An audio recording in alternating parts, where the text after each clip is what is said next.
All right, here we go. It is the Brendel Breakdown, brought to you by the Job Center, featuring Chris LePore. The Job Center is a light industrial staffing agency owned by Kyle Decker and headquartered right here in Cincinnati. Co-host Chris LePore joined the Job Center team in the summer of 2023 as a national account manager. If you are connected to a company that uses staffing services, reach out to Chris. He will personally follow up with you about partnering in the mission to change lives. All right, let's get this show on the road, Chris. This might be a depressing episode. A little.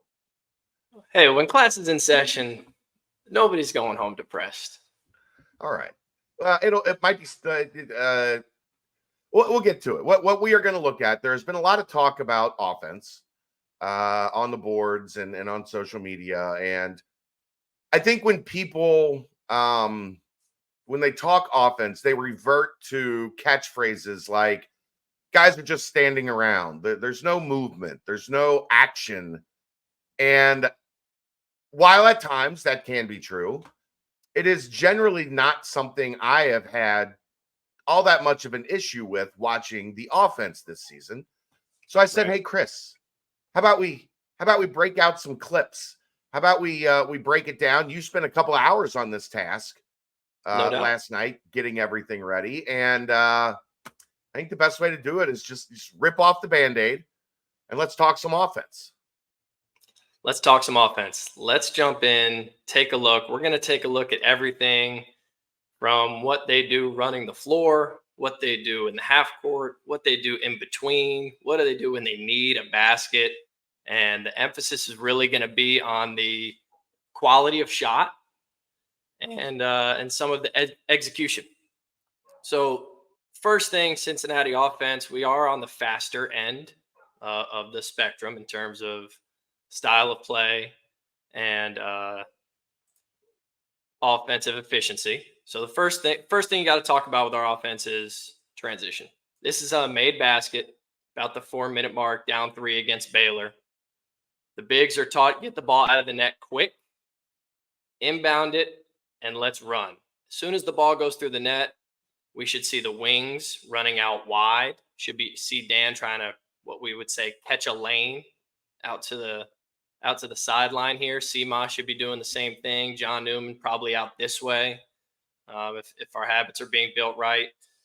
Catch a lane, get out fast, and let's move the ball. Always faster to move it by the pass than by the dribble. So Day sees this direct pass cross court here. Push, and we've got a step and a half on the entire defense there. This is great offensive execution, and we just don't finish.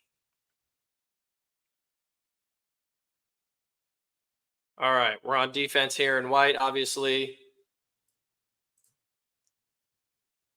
We get a live ball stop.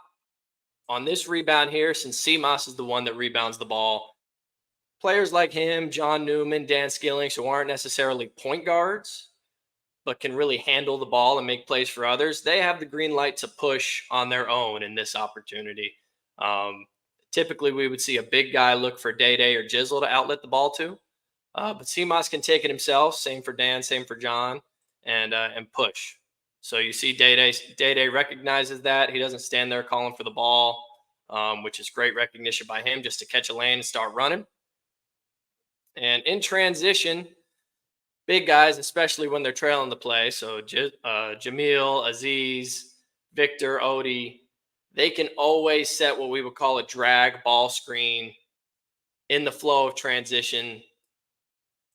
Typically hard for big guys who like to run to the rim on defense to recognize an early ball screen. It's hard to guard. That's why a lot of people do it. So a drag ball screen in transition. You see the spacing here. Day lifting out of the corner. And, of course, we're scared of the lob to Aziz so that the big doesn't want to commit fully to the ball. Get something good there. Nice shot quality and nice result there. All right, so that's a drag ball screen. So we've got transition by pass, transition by the bounce.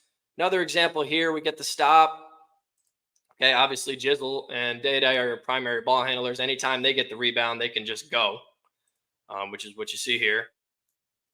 And again, you'll see Victor, anytime there's two bigs in the game, one big will run the rim run as they call it, down to the front of the rim, try and post, try and create space. And the second big will trail either to the top of the key for a ball reversal or go ahead and set another one of those drag ball screens.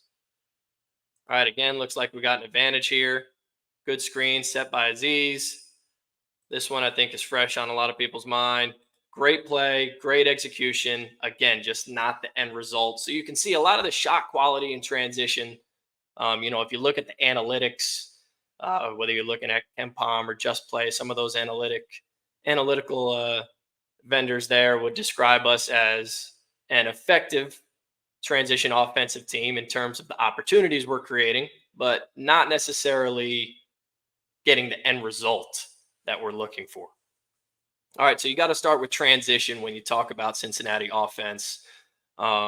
Next, going to look at what would basically be their primary alternative coming down the floor, which a lot of people in the NBA would call this pistol action, which is, we've covered it some on the show already, but kind of this step up guard to guard ball screen over here on the sideline. Okay, different options. We can pass it here to Dan. Dan can come up and set a screen. We can get to a handoff here. Very common coming down the floor. One of their primary looks when they can't run. All right, so let's take a look at pistol. All right, the sequence is essentially these two in the action to start. All right, if we can create an advantage right away, sure, we could turn the corner. Jizzle can turn the corner here and try to get a layup. We could try to pass it, fake handoff, create an opportunity. But what you'll see is that we'll have three on the backside. Hopefully we get to multiple sides and can create some offense. No advantage created. Houston just switches it. Obviously, they're an elite defensive team. They recognize this, guard to guard. They switch it. What should happen then right away is the big, right after that first ball screen set, the big is then going to come sprint into a second ball screen. Hopefully we can create an advantage there. If not, we'll play to what we would call the third side. All right. Now, real quick. Yep. I think sometimes this is what people talk about when they say guys are just standing around. Yes. Because which the totally action, understandable. the action has come. One action has happened. The second action is coming. You do have two guys that are standing. But remember, if all five guys are moving at all times, you're clogging what you're trying to do at times. Sometimes you need them to stay away. Right. And that's what we're getting at here. So if you're looking at Victor and CMOS here, they're kind of in that wing corner area, and they're just kind of waiting for the play to develop. No fake motion needed on the backside. They are in space mode. Right now, we can attack baseline. We can attack off of this ball screen. And this is where Victor and CMOS can get involved in the action. And you'll see after Dan sets this screen, his job is to kind of get out. And so you'll see him sprint through. So we do get some motion through the defense. Now playing off of this ball screen, let's try to create an advantage. Two people guarding one. So we can move it here to Victor if we wanted to. We could try to throw a dangerous skip pass over here to CMOS. Jizzle makes a simple play. Sees two guarding one. Throws it right to Jamil. Great stuff. Houston, obviously double in the post here. Jamil realizes that and gets rid of it. And this is why you want your shooters spacing in this scenario. Because you know they're going to close out hard to CMOS, which the obvious pass here is going to be this one more to Dan. And that's a really long closeout here. So we're going to attack that one. So let's run it back. Again, this is pistol action, as widely called around basketball. One ball screen, two ball screens, move it, play. Let's create an advantage. There's the one more pass. And again, just not finishing. You can't ask for a better look out of this. In a 2-point game with the number one team in the country in your gym. No question. No question. So again, I think the shot quality in a lot of these sets is there, just not really getting the end result. All right, again, pistol. This time we advance it with the pass, which is totally fine. That's an option out of the offense. Advance it with the pass, same thing. Kind of see some of that standing around here on the weak side, right? That's intentional for spacing purposes. Got a shooter and an elite scorer over here. All right, now this is a little bit of a wrinkle. We saw in the last clip, after Dan set the ball screen, he got out. This time, after Josh hands it off or sets the ball screen, essentially, he's going to turn around and set another ball screen. So now it becomes a double ball screen or a stagger ball screen over here on this side. All right, and you'll see again, CMOS and Dan spaced out. So what you really have here is an opportunity to drive it hard baseline. There's no big down here. He's helping in the ball screen action. And that's exactly what Day does. So let's look at it again. Advance it with the pass, handoff, double ball screen, stagger ball screen. Let's attack the baseline. 3 people guarding 1, which is exactly what you want to create rotation. Day moves it to a great shooter. Yes, CMOS could have probably shot this ball, but he makes the right play as the closeout is on the way to move it. And again, I mean, we'll take this shot all day. A one more pass, wide open in the corner, just not getting the result. Now, I will say the one thing that the Bearcats are elite on offense, one category is offensive rebounding. As you'll see, these guys are going to the board hard. That's the lone offensive category. The Bearcats hold number 1 right now. All right, let's look one more time at this pistol set. Again, you'll see the weak side kind of in that, standing, not necessarily cutting phase. This time it's a ball screen. So again, it can be a pitch ahead pass or a ball screen. CJ Frederick sets the ball screen. Same thing that Josh Reed did. Instead of getting out like Dan, he turns around and says, let's set another one. So again, we got this double ball screen here with spacing on the weak side. Defense goes under. Any ball handler that has the green light to shoot it is going to pull up and knock that one down. Again, great look. Sometimes getting the result you want, right? All right, let's get away from pistol now and move into some scout-specific ball screen action. All right, some of the coaching that comes into play, matchup versus matchup. You won't see these plays run across multiple games. These are really specific actions run for opponents. So against Iowa State, they really liked the 2-guard front, space the shooter, keep a big low, and literally just chase back and forth with this screener until we can create action. Something really scout specific. You obviously commented after this game that they have a frenzy defense, a chaotic defense. This was something to slow us down a little bit, keep the ball in the primary ball handler's hands, and control the game a little bit because Iowa State can really guard, really defend. All right, it took a couple tries, but we finally found one, the ball screen that we liked. We don't actually set it for those of you Talk watching. people through that too. Yeah, People complain a lot about this as well, that they don't set the ball screen.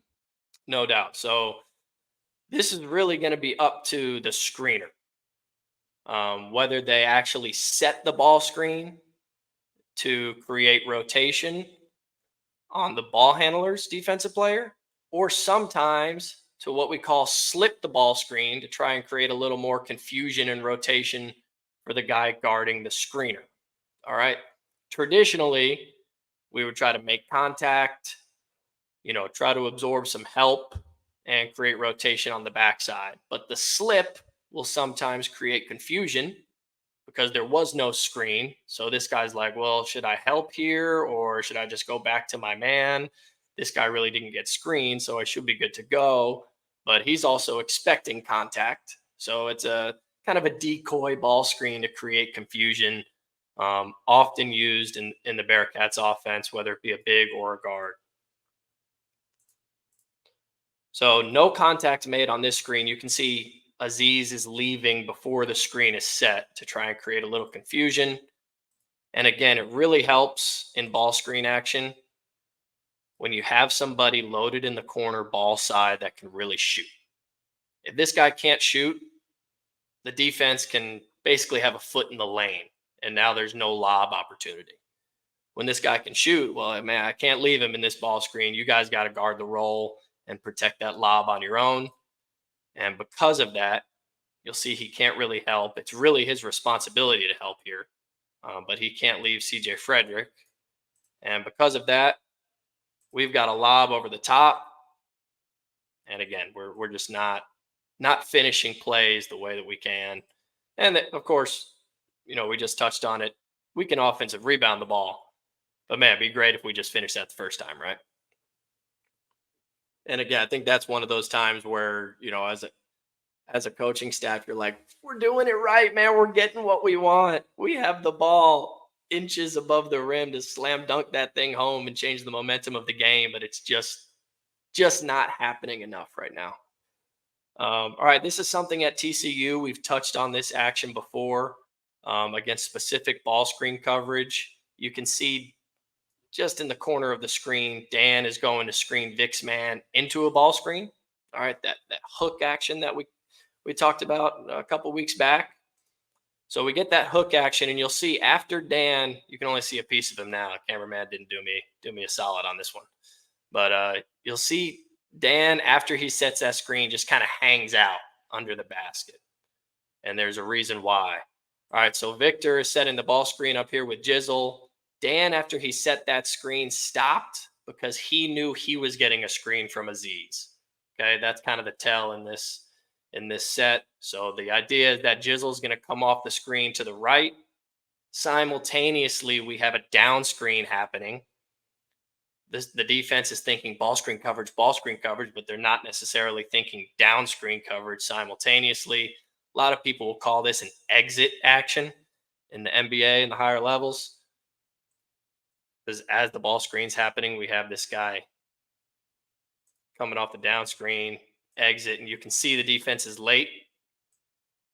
All right, so run it back there for a second. Ball screen, down screen happening simultaneously.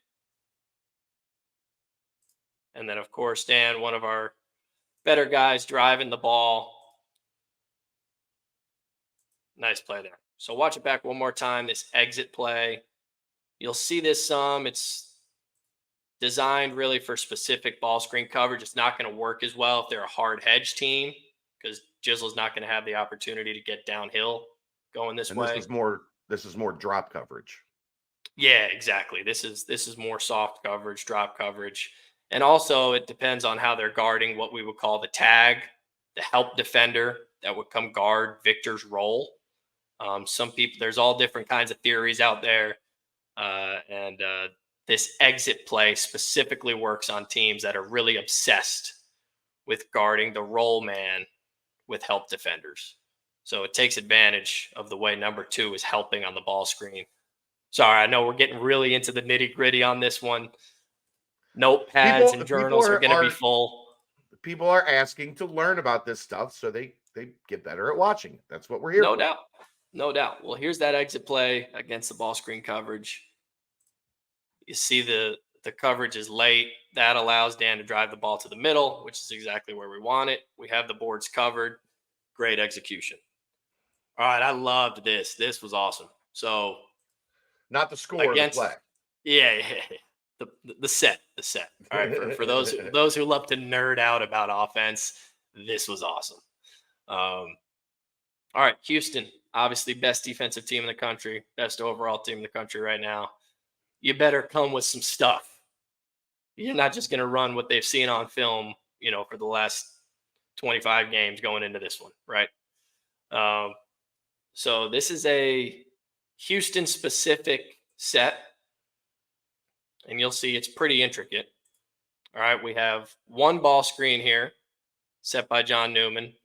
As the ball reverses to CMOS, we have another ball screen set up top here by Jamil. All right, you see John and Jamil are both kind of in the muck. There's a lot of action happening up here at the top of the key. All right, we talked about theories of how to guard the ball screen with the help defenders. When Houston sees that there's a guy in the ball side corner and a guy in the weak side corner, they know how to guard every ball screen in here. Okay, so I thought this was pretty neat. We lift CMOS out of that corner, keep John Newman up in the middle third of the floor. Now there's only one guy down here, and that really messes with how they guard the ball screen. Okay, so we kept John up high. We actually bring Dan up high too. So now there's nobody low. And so I thought this was really, really interesting to take advantage of how they tag ball screens. All right, so quick ball screen, reverse it, quick ball screen. And you can see on this roll, they're confused. It looks like four guys are almost guarding the ball right here. So who's going to help on Jamil? Someone's got to take away the dunk. Someone's got to take away the lift three. They make the decision to take away the dunk. And I mean, that is as good of a shot as anybody has gotten against Houston all year.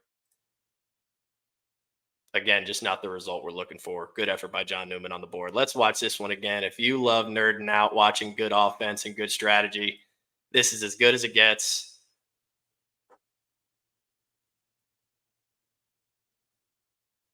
One ball screen, two ball screens, and you'll see Jizzle even tries to get a piece of CMOS's man as he goes through.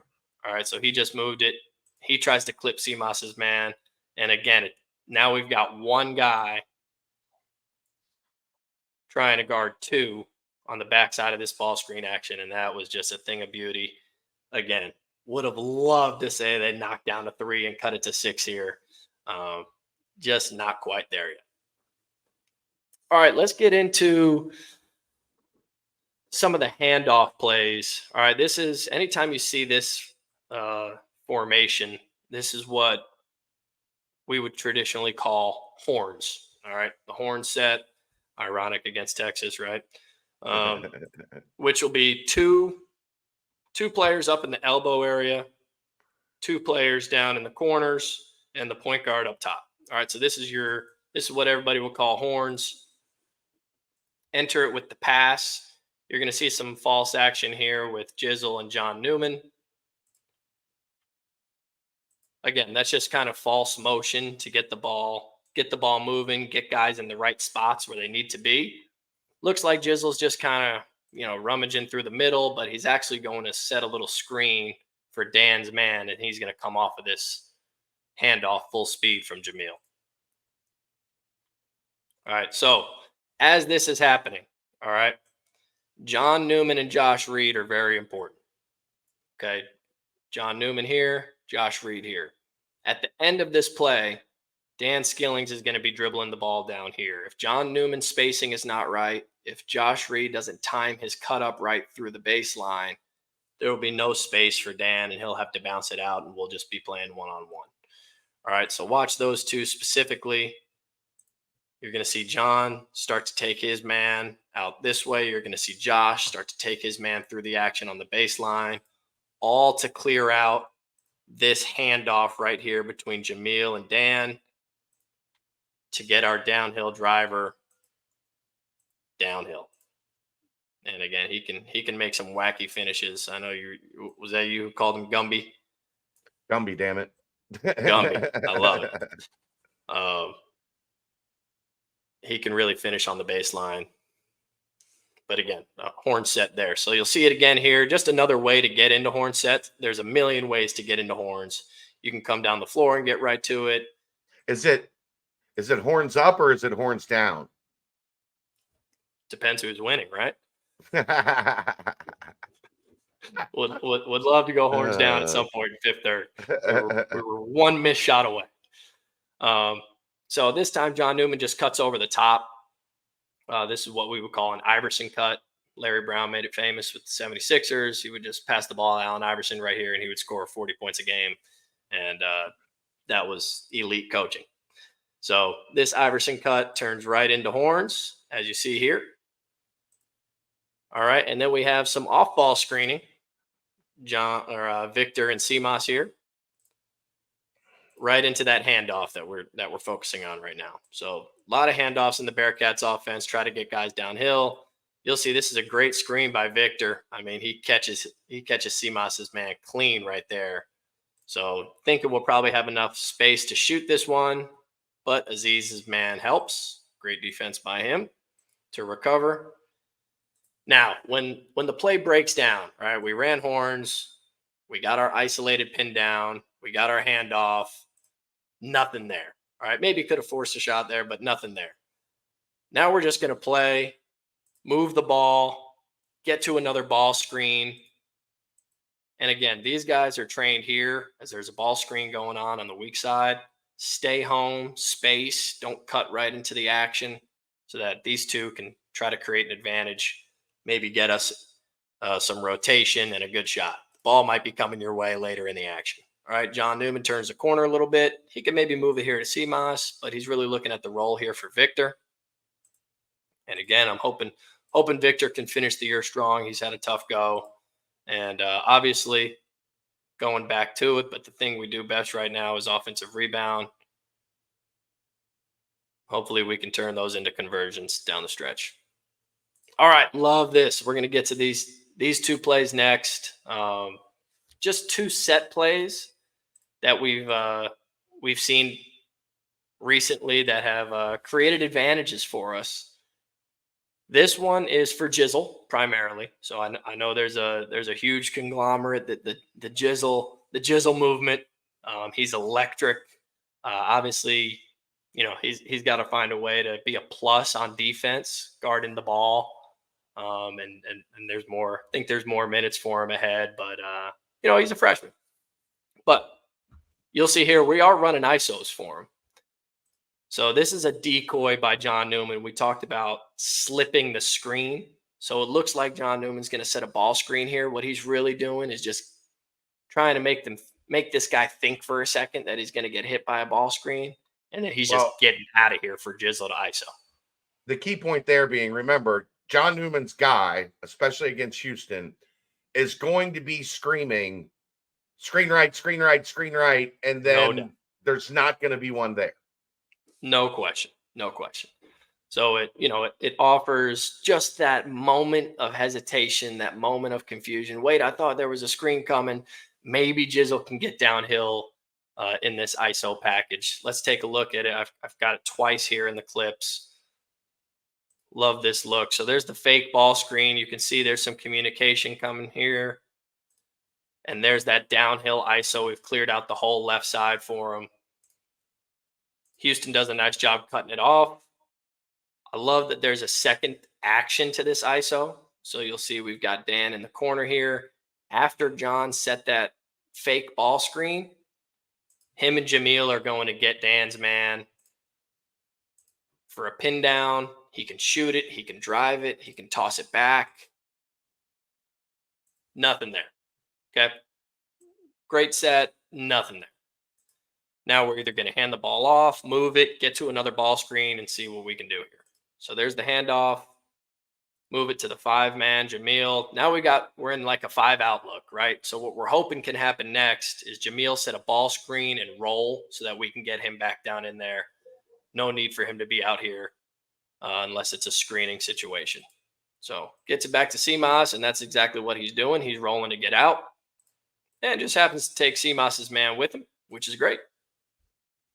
And again, you'll see how hard we are covering the backboards. Jamil, John, and Dan all there on the glass. All right, one more time. Again, same play. You'll see John Newman come up here, try to create that little instance of confusion, and then get out right into the ISO play. Love this for Jizzle. Really good help here. Again, I think if this is a knockdown shooter, there's no way they can help this hard. All right. Dan struggled a little bit from 3 this year. Hopefully can become a 35 to 40% three-point shooter so that when he's out on the floor, his man can't help.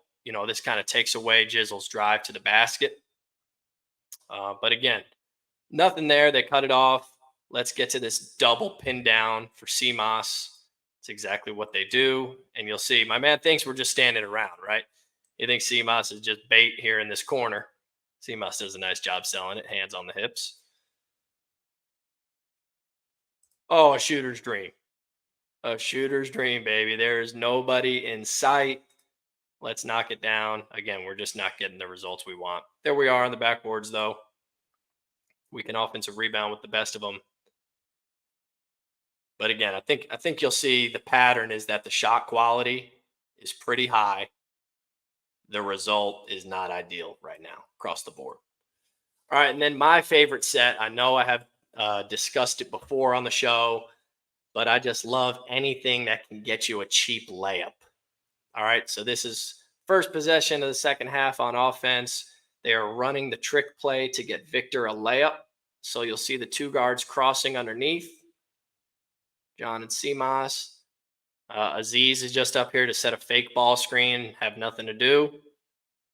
There is a wrinkle where he receives a back screen for a lob. We've shown that before. But the idea is Day-Day's got to get the ball to John in this corner as soon as possible. And CMOS has got to set a great screen for Victor for a layup. There you go. There's the good screen by CMOS. Get it right to Victor. A little 2-footer. Let's go, baby. Start the half off right. Just don't execute. All right. Same play. All right. We really need a basket. Down 2 with a minute 40 to go. Same play. Let's get it to Dan as quickly as possible. CMOS, let's set a great screen. Great screen again. They switch it this time, so it's not quite there. Maybe could have forced it to them, but it's just not there. They're all over it. Probably something that they covered in scouting, that when they see this low cross, they're going to auto switch it. So they were all over it. Now, everything the Bearcats run, if the first action's not there, they're going to quickly get into that second action. If the second action's not there, they're going to play into their motion. All right, so it's not there. Dribbles it up. Now Victor turns and screens for CMOS. It's not there. Now we got to find a ball screen and play. All right, and again, that was a big shot. Wish it would have carried us to victory. Unfortunately, not the case. But I think overall, the theme here with Cincinnati offense right now is that the strategy is good. The execution is good. The shot quality is good.